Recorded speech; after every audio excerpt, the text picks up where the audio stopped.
এগুলো কিন্তু ইউটিউবের স্পাম অ্যান্ড এগুলো করলে আপনার চ্যানেল তো ডাউন হবেই, কখনো ভাইরাল তো হবেই না।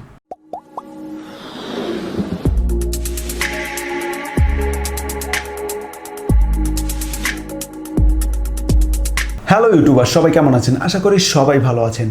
আচ্ছা, আপনি একটা ইউটিউবার এবং আপনি চান যে আপনার কোনো একটা ভিডিও খুব র্যাঙ্ক করুক, সেখান থেকে আপনি অনেক ভিউজ পান, অনেক সাবস্ক্রাইবার গেইন করেন, তাই না? আর আপনি যদি নূতন ইউটিউবার হয়ে থাকেন তাহলে তো কোনো কথাই নেই, আপনার টার্গেট একটাই থাকে, সেটা হচ্ছে আমি কবে 1000 সাবস্ক্রাইবার এবং 4000 ঘন্টা ওয়াচ টাইম পাস করব এবং ইউটিউবে অ্যাপ্লাই করব, ঠিক আছে? সেখান থেকে আমি মনিটাইজেশন অন করব অ্যান্ড আমি টাকা ইনকাম করব। আমরা যখন নূতন ইউটিউব চ্যানেল খুলি এবং নূতন একটা ভিডিও যখন আপলোড করি, তখন আমরা আশা করি যে এই ভিডিওটাই একেবারে পুরো ভাইরাল হয়ে যাবে এবং আমরা পুরো ফেমাস হয়ে যাব, তাই না? সো আসলে একটা ভিডিও ভাইরাল হয় সাধারণত তিনটি উপায়ে একটা ভিডিও ভাইরাল হতে পারে। নাম্বার 1, আপনি যদি কোনো ভাইরাল পারসন হন অথবা আপনার ফেসটা যদি কোনো ভাইরাল ফেস হয়, যেমনটা হিরো আলম, ঠিক আছে? হিরো আলম যাই করুক না কেন, মানুষে ওর ফেসটাকে চেনে, ওর ফেসটা একটা ভাইরাল ফেস, ওর ফেস কিন্তু দেখে, এই দেখেন গান করে, ভিডিও করে, ঠিক আছে? যাই করে না কেন ভাইরাল হবেই, অ্যান্ড ভাইরাল হয়ও। ক্লিয়ার? এটা হচ্ছে ভাইরাল হওয়ার নাম্বার 1 ওয়ে। আপনি যদি ফেমাস হন অথবা আপনার ফেস যদি ভাইরাল ফেস হয়, তাহলে অবশ্যই আপনার ভিডিওগুলো ভাইরাল হবে। নাম্বার 2, আমরা মানুষে যেটা ভাইরাল করি, এখন মানুষে কেমন করে ভাইরাল করি দেখেন। সাপোজ একটা ঝড় হচ্ছে, সেই ঝড়ের আমরা কেউ একটা ভিডিও করলো, তাই না? একেবারে খুব কাছ থেকে একটা ভিডিও করলো, ঠিক আছে? বা অলৌকিক কিছুর একটা ভিডিও করলো, দেখা যাচ্ছে যে যেগুলো মানুষ আগে কখন দেখেনি, ঠিক আছে, সেইগুলো যদি কেউ দেখাতে পারে, তাহলে সেটা অবশ্যই মানুষের প্রচুর পরিমাণে শেয়ার করবে, ঠিক আছে, লাইক করবে, কমেন্ট করবে, অ্যান্ড সেটা এক পর্যায়ে ভাইরাল হয়ে যাবে। তো নাম্বার 2 হচ্ছে আমরা নিজেরা ভাইরাল করি। অ্যান্ড নাম্বার 3, যেটা আমাদের হাতে, যেটা আমরা পারি, সেটা হচ্ছে যে ইউটিউব অ্যালগোরিদম অনুসারে যদি আমরা ভিডিওগুলোকে এসইও করি বা রিসার্চ করে যদি আপলোড করি, তাহলে ইউটিউব ওটাকে ভাইরাল করবে। ক্লিয়ার? তো এই 3টা ওয়েতেই আসলে সাধারণত একটা ইউটিউব ভিডিও বা একটা ভিডিও ভাইরাল হয়ে থাকে। এখন আসি মূল কথায়, যে আমার তো একটা ভাইরাল ফেজ নেই, ঠিক আছে, আমাকে কেউ চেনে না, আমি একেবারে ইউটিউবে নতুন, তো ফার্স্ট অপশনটা আপনার দরকার নেই। তাহলে দ্বিতীয় নম্বরে কী আছে? যে দ্বিতীয় নম্বরে আছে যে অলৌকিক ভিডিও। এখন অলৌকিক ভিডিও আপনি কোথায় পাবেন?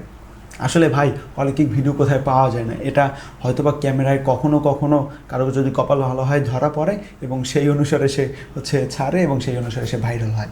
এখন অপশন কোনটা রয়েছে? অপশন রয়েছে 3 নম্বর অপশন, যেটা আপনি প্রয়োগ করে আপনি ইউটিউবে ভাইরাল হতে পারবেন বা ইউটিউবে র্যাঙ্কিং করতে পারবেন। সেটা হচ্ছে ইউটিউবের অ্যালগোরিদম অনুসারে যদি আপনি ভিডিওগুলোকে আপলোড করেন এবং সঠিকভাবে এসইও করেন, তাহলে আপনি ভাইরাল হতে পারবেন। এখন এই ইউটিউবের অ্যালগোরিদম অনুসারে অথবা এসইও করে কিভাবে আমি ভাইরাল হব, এর কয়েকটা স্টেপ আছে, খুবই ইম্পর্টেন্ট, খুবই গুরুত্বপূর্ণ। আপনাদের স্টেপ কয়েকটা আমি বলবো, কিন্তু আপনাকে এই ভিডিওটা স্কিপ না করে দেখতে হবে। ক্লিয়ার? সো নাম্বার 1, থাম্বনেলটা কিন্তু সবথেকে বেশি ইম্পর্টেন্ট। আপনি কিন্তু আমার এই ভিডিওটা কি করে আসছেন, যে আমার থাম্বনেল দেখে ক্লিক করে তারপর কিন্তু আসছেন, তাই না? আমার থাম্বনেল যদি ভালো না লাগতো তাহলে কিন্তু আপনি আসতেন না। তা আপনার ফার্স্ট কী করতে হবে? থাম্বনেলটা খুব অ্যাট্রাকটিভ করতে হবে, খুব ভালো করতে হবে, নট ক্লিক বেটিং করা যাবে না। খুব অ্যাট্রাকটিভ হতে হবে এবং খুব ভালো হতে হবে এবং সেটাকে এসইও করে নিতে হবে। ক্লিয়ার? সেটাকে কিন্তু খুব ভালো করে এসইও করে নিতে হবে। Number 2, title, description and tag, এই 3টেই খুব সামঞ্জস্য হতে হবে, যে খুব একটার সাথে একটা কিন্তু মিল থাকতে হবে। আপনি টাইটেল দিলেন একটা, ডিসক্রিপশন লিখলেন আর একটা, ট্যাগ দিলেন আর একটা, আপনার ভিডিও কখনোই ইউটিউব র্যাঙ্ক করবে না বা কখনো ভাইরাল হবে না। ক্লিয়ার? এই 3টার মধ্যে কিন্তু খুব মিল থাকতে হবে। তো আপনার খুব ভালো করে রিসার্চ করতে হবে যে কীভাবে টাইটেলটি কালেক্ট করতে হয়, কীভাবে সেই অনুসারে ডিসক্রিপশন লিখতে হয়, বা কীভাবে ট্যাগ আমার কালেক্ট করতে হয়। সো এইসব বিষয়ে যদি আপনি না জেনে থাকেন, তাহলে অবশ্যই আমার এইসব বিষয়ে ভিডিও আছে, অবশ্যই সেই ভিডিওগুলো চেক করে দেখে আসবেন। Number 3, impression and click rate. বিষয়টা বুঝেন নাই তো, আমি বিষয়টাকে বুঝিয়ে বলছি যে হচ্ছে আপনি যখন একটা ভিডিও আপলোড করেন তখন ইউটিউব কি করে জানেন, ইউটিউব সেই ভিডিওটাকে অনেক লোকের কাছে দেয়। যেমন এই একটা ভিডিও আপনি আপলোড করলেন, ইউটিউব করলো কি 1 ঘন্টার জন্য সেটাকে 500 লোকের কাছে দিল, ধরেন 500 লোকের কাছে দিল। এখন সেখান থেকে যদি আপনার 10টা ভিউজ আসে, 10টা ক্লিক পড়ে বা 10 জনে আপনার ভিডিওতে ক্লিক করে দেখলো আপনার ভিডিও, তাহলে কিন্তু ইউটিউব বুঝে নিবে যে না আপনার ভিডিওটা অতটা ভালো না বা কেউ ইন্টারেস্টেড না আপনার ভিডিও দেখতে। এখন দেখেন আপনার কী করতে হবে, এই কারণে কিন্তু আপনার ওই যে টাইটেলটা আর হচ্ছে থাম্বনেলটা কিন্তু খুবই গুরুত্বপূর্ণ ভূমিকা পালন করে। বিশেষ করে থাম্বনেলটা, আপনার থাম্বনেল আপনি যতই অ্যাট্রাকটিভ করবেন আপনার হচ্ছে ওই যে ইমপ্রেশন পার ক্লিকটা অতটা বেশি হবে, ক্লিকটা কিন্তু বেশি হবে। সো এই যে 3 নম্বর অপশনটাকে যদি আপনি স্ট্রং করতে চান তাহলে কিন্তু আপনার থাম্বনেলটাকেও স্ট্রং করতে হবে। ক্লিয়ার? তারপরে রয়েছে নাম্বার 4। নাম্বার 4-এ রয়েছে কি লাইক, আনলাইক অথবা ডিসলাইক অথবা কমেন্ট। আসলে ইউটিউব কিন্তু একটা রোবট, ইউটিউব কিন্তু আসলে এইগুলোকে রিসার্চ করে আপনার ভিডিওটাকে র্যাঙ্ক করায়।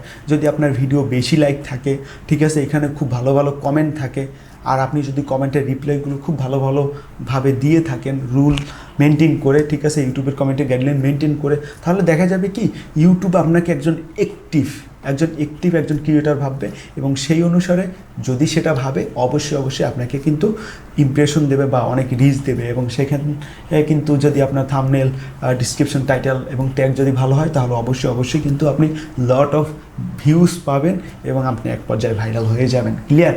Number 5, watch time. সব থেকে ইম্পর্টেন্ট বিষয় হচ্ছে এটা যে আপনার সব কিছু ঠিক আছে, আপনার ক্লিক করে ঢুকে যদি এখন কেউ 10 মিনিটে একটা ভিডিও 1 মিনিট দেখে বের হয়ে যায়, ইউটিউব কিন্তু ওটাকে নেগেটিভ হিসাবে নেবে এবং কিন্তু ইউটিউব কিন্তু রিচ দেবে না যে এটাকে হচ্ছে এই ভিডিওটা ভালো না, এই ভিডিওটা কেউ দেখতে চায় না, সবাই ক্লিক করে বের হয়ে যায়, একটু দেখে বের হয়ে যায়, এই ভিডিওটাকে রিচ দেবে না।